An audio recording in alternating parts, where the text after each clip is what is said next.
Well, absolutely. The connection, if you will, Mark, with Charles de Gaulle is, as Robert Parsons was just telling you earlier, many of the passengers, if not most of them, on the flight to Algiers were due to transfer to an onward flight to other destinations in France, and most of them to Paris. Charles de Gaulle would have been the destination airport, which is why, and this is procedure in accidents like this, to set up a crisis cell at the airport. So basically right now you have a situation where we're staking out the crisis cell. There's been no official word from anyone in the French government, among transport officials, aviation officials, or otherwise, but they're all seeking essentially at this hour the same answers to the same questions we're seeking.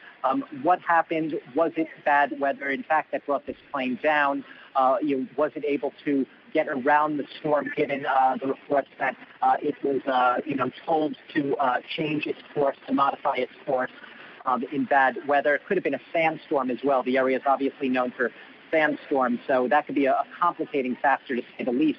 And apparently, in fact, the pilot, even before taking off, had asked the control officials in Burkina Faso, which was the point of origin, Ouagadougou, to modify the course, because apparently saw on the radar that there was very violent weather ahead. But like I said, at this hour, we're all looking for answers to the same questions you are. There's another spot at this airport separate where the press does not have access right now, where a reception area has been set up when and if family members, friends of passengers who would have been expected to arrive in Paris after transferring from the Algiers flight would have arrived. We have not been able to gain access to anyone in that area yet, but the crisis cell is very much meeting at this hour. We are awaiting information, and obviously we'll let you know when we hear anything.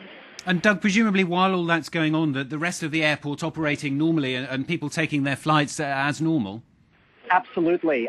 This is an international terminal at Charles de Gaulle, the largest airport in the greater Paris region. And it's an ordinary day of business. A lot of the passengers here in the terminal right now, Terminal 2, walking by, looking around. A lot of them hadn't even heard of this accident and this disappearance of this plane, wondering what happened.